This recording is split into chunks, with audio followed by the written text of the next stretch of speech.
Otep à tous, bien-aimés frères et sœurs. Vous savez, la SADC est en RDC depuis au moins 3 ans ou plus. 2 ans, 2 ou 3 ans. Bon, en tout cas, ça c'est la 3e année. Mais jamais on a vu la SADC se lancer dans une opération d'offensive pour attaquer les Rwandais. Ils savent qu'ils sont venus là, c'est pour ça, pour soutenir l'armée congolaise. Mais ils n'ont jamais fait. Les Nations Unies, eux, ils sont là pour soutenir l'armée rwandaise. Maintenant, cette fois-ci, Saké est prêt à tomber. Ils sont tous sortis. Vous savez quoi?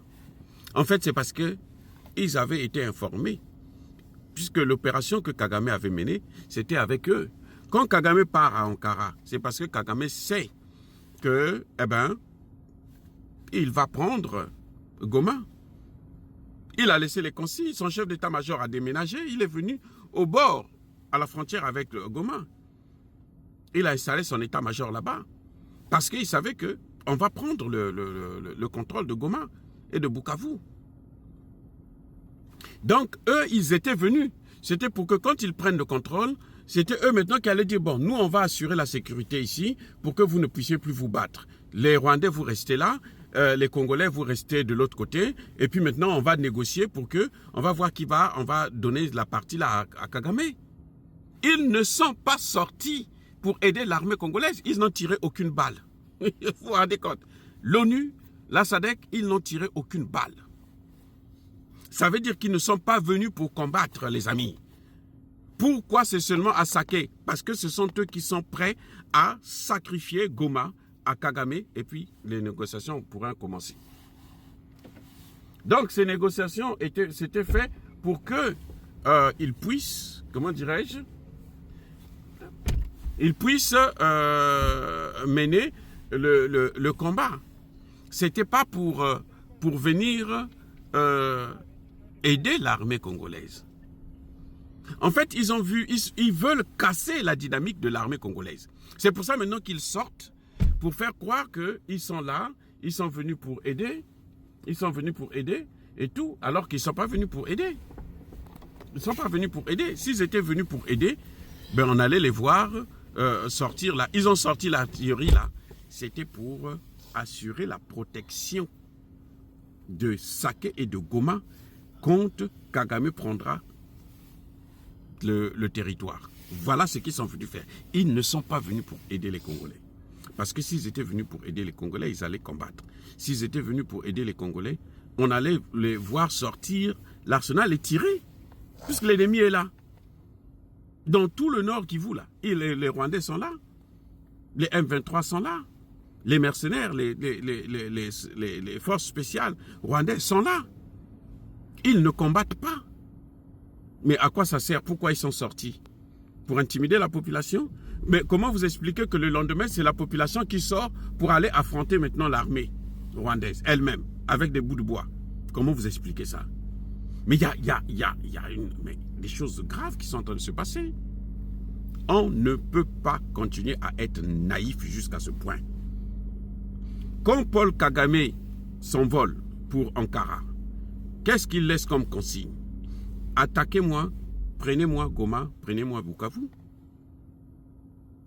Et l'ONU le sait. Et comment vous appelez? Les autres, ils le savent. Donc, ils sont venus, en fait, pour renforcer Kagame. C'est parce que l'opération a échoué. Et c'est même pour ça, certainement, qu'ils ont assassiné Chirimwami. Qui ne dit pas que c'est l'ONU qui a tiré sur lui? Hein? Qui ne dit pas ça? Ils sont venus pourquoi? Qui ne dit pas que ce sont eux qui ont fait ça? Parce que Chirimwami est venu renforcer, redonner le moral à la population, à l'armée, au Wazalendo. Donc, il faut carrément l'écarter pour être en paix. Voilà ce qui est en train de se passer. On ne peut pas négliger cet aspect parce que c'est capital. Des gens qui sont là depuis 25 ans, qui ne sont jamais sortis pour combattre. Aujourd'hui, on voit que l'armée est en train de prendre des dispositions parce qu'ils savaient que Kagame voulait maintenant donner un dernier coup de marteau. Et ils sont sortis, soi-disant pour venir soutenir l'armée congolaise. Mais ils ont tiré combien de cartouches? Combien de balles? Ah, peut-être ce qui a touché le gouverneur. Et oui. Et je ne comprends pas comment l'armée congolaise, le nouveau chef d'état-major, il négocie encore, continue à croire en ces gens-là. C'est-à-dire que dans une situation de guerre comme celle-ci, on ne peut pas faire confiance à des gens que vous ne connaissez pas. Des gens qui sont là. Que la population ne cesse de demander le départ de cette armée. Les Congolais ont même neutralisé beaucoup de leurs compatriotes parce qu'ils demandent le départ de cette armée des casques bleus.